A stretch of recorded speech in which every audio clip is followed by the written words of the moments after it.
ये बात सच है कि हम लोग एक अच्छे दौर से नहीं गुजर रहे हैं। कोरोना वायरस से हमारा देश ही नहीं पूरी दुनिया प्रभावित है और सबसे ज्यादा प्रभावित है हमारे डेली वेज वर्कर्स, जो देश के अलग अलग कोने से आते हैं रोजगार के लिए, ताकि वो अपना और अपने परिवार का पेट पाल सके। गिव इंडिया, एक्शन एड और हेलो लाया है मैं भी कोविड वॉरियर, एक इनिशिएटिव जिसमें हम सब साथ आए और कोविड-19 से लड़े। So join the cause and support our daily wage workers. जय हिंद।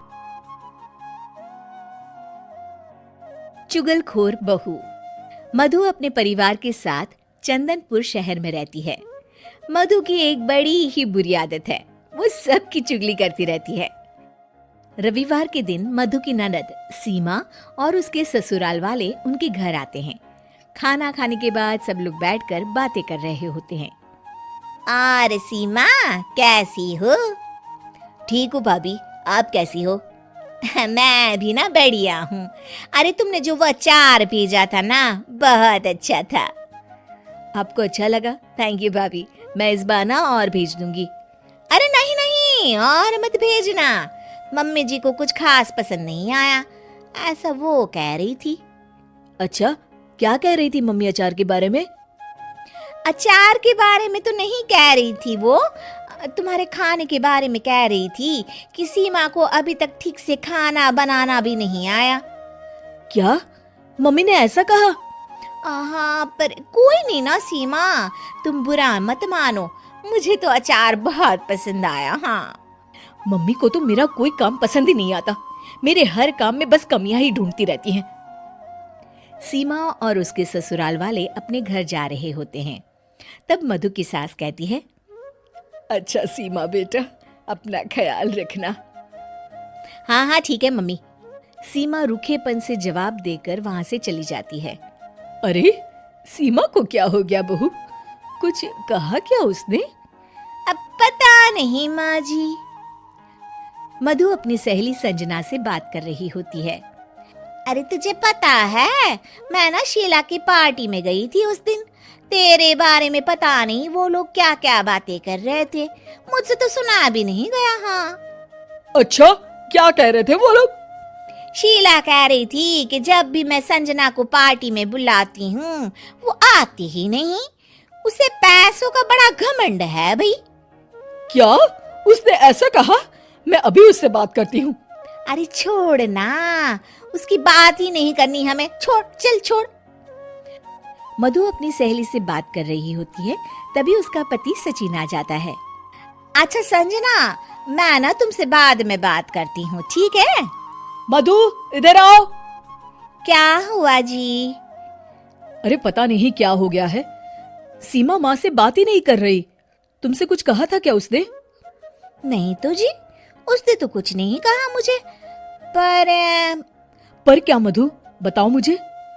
जब ना हम सब बाहर बैठे थे तो मधु की सास मुझसे आकर बोली कि अब तुम लोग भी एसी खरीद लो, गर्मी बहुत लगती है यहाँ आकर। क्या उन्होंने ऐसा कहा? हाँ जी, ऐसा कहा।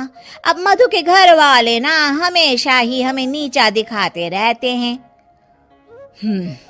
नाराज तो हमें होना चाहिए और सीमा नाराज होकर बैठी है। कोई बात नहीं, होने दो नाराज, हमें भी फर्क नहीं पड़ता। मधु मेरी एक बात ध्यान से सुनो, कोई जरूरत नहीं है आज के बाद उससे बात करने की। ठीक है जी। एक दिन मधु टीवी देख रही होती है और उसके पास सीमा का फोन आता है। मधु टीवी में इतना ज्यादा बिजी होती है कि फोन नहीं उठाती। अगले दिन सीमा घर पर आ जाती है। अरे वाह सीमा, आओ आओ, कितने दिनों बाद आई हो। हाँ हाँ, आप लोग तो मुझे भूल ही गए हैं ना बुलाते हैं ना फोन उठाते हैं। अरे ऐसा कुछ भी नहीं है, क्या हुआ सीमा, बताओ मुझे। आप लोगों को तो कुछ फर्क ही नहीं पड़ता।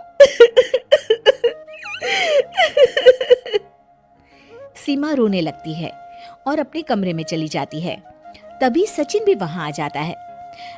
रुकिए जी, मैं बात करती हूँ सीमा से। मधु सीमा को समझाने जाती है और उसकी सास और सचिन दरवाजे के बाहर खड़े होकर सारी बातें सुनने लगते हैं। अरे छोड़ ना सीमा, तेरे भैया की तो आदत ही है बात का बतंगड़ बनाने की। मैंने उन्हें बताया भी कि सीमा के घर वालों को गर्मी लगती है, जब वो लोग आते हैं तो हमें एक एसी ले लेना चाहिए। तो उसमें भड़क गए, कहने लगे उन्हें अपनी अमीरी पर बड़ा घमंड है। मधु की सास और सचिन ये सब सुनकर चौंक जाते हैं कि मधु ये सब क्या बोल रही है। शायद मेरी ही गलती है, मुझे यहाँ आना ही नहीं चाहिए था भाभी।